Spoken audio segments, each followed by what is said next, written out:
qoyska reer Coldoon oo ka hadlay xukunkii 2 sano ahaa ee shalay lagu riday wariye Cabdimaalik Muuse Coldoon marra ismaan oran Cabdimaalik ayaa lagu xukumay ninkii samafalaha 2 sano waayo qodobadooda dhan waa la jiriyay marka taas ku tusaysa in go'aan hore loo gaaray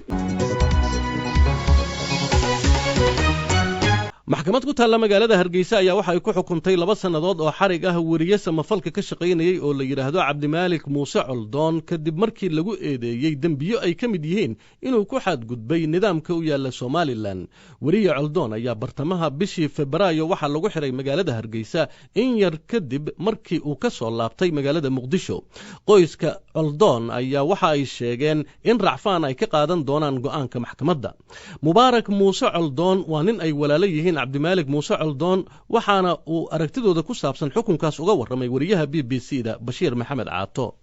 wallahi anagu 2 jeer soo bixayd 2 jeer labada waan dhageystay hooyadii iyo nimankii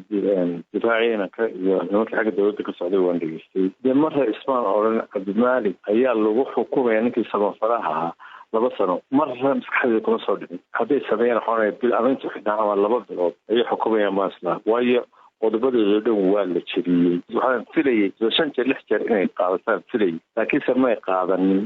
marka taas ku tusaysa ama aan anigu shakhsiyan u arkaa in go'aan hore loo gaaray inay tahay idinku marka waa maxay waxyaabaad ku salugsantiin go'aankii maxkamadda waxyaabaha ku salugsanay waxa ka mid ah waxaan dhageysanay doodii dadka cilintii markii ay nimanka lawyerska iyo xeeladayaasha doodayeen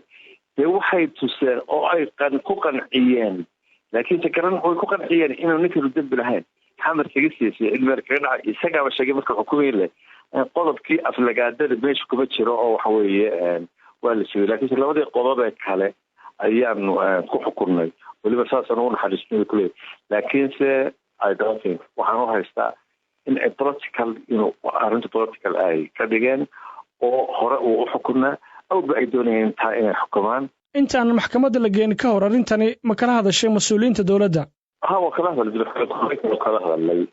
waana shakhsiyan gurubaan ku jira aan u tagnay waxa kale anigu lama socon loo tagay madaxtooyada waxayna waa sii deynayaan laakiin waxay anagu waxaan aaminsanahay in ninka dambi galay walakin anigu dictor Mubaarak ahaan ma aaminsanahay laakiin waxaan aaminsanahay maxkamad baa la saarayaa maxkamadda aysan eegin laakiin Cabdimaalik waxa lagu eedeeyay inuu ku xadgudbay nidaamka u yaala Soomaaliland marka idinku taasi ma idin muuqatay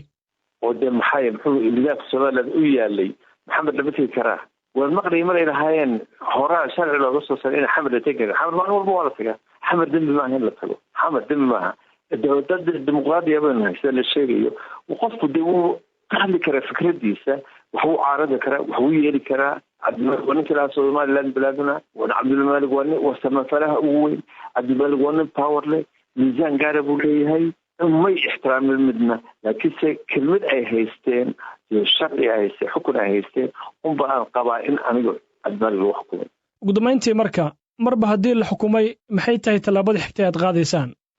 wallahi waxaanu tashanaynaa waxaanu noqonay reeraan noqonay awal hore waanu taan waa diidanay laakiin sideen ku tashanaynaa waxay Soomaaliland waa qabaayil waa reero waa tashanaynaa marka waxaanu isla garanno baan go'aanka ku dhaqaaqaynaa Cabdimaalik aad baan ugu miisaan weeyay aad baan u jecelahay ummadda oo dhan baa jecel Soomaaliya oo dhan baa jecel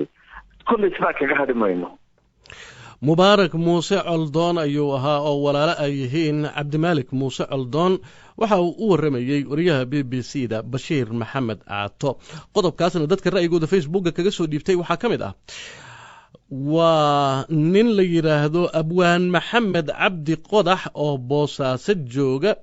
waxa uu leeyahay nin cadaalad sugayo Coldoon caawa kaga quuso dhageysta kalena waxa uu yiri wariye Cabdimaalik waa mandeelaha cusub waana sharaf u dirir aan mudnayn in la xiro oo waliba lagu xiro maxaad u booqatay Muqdisho maamulka Soomaaliland waa ku ceeb waana u sharaf darro ee hasii daayeen wariyaha ayuu yiri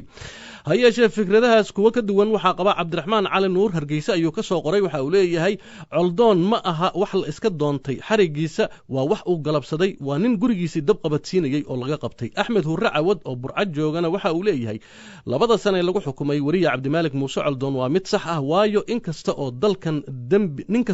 dambi ka gala waa in lagu xukumaa 2 sano iyo wax ka badan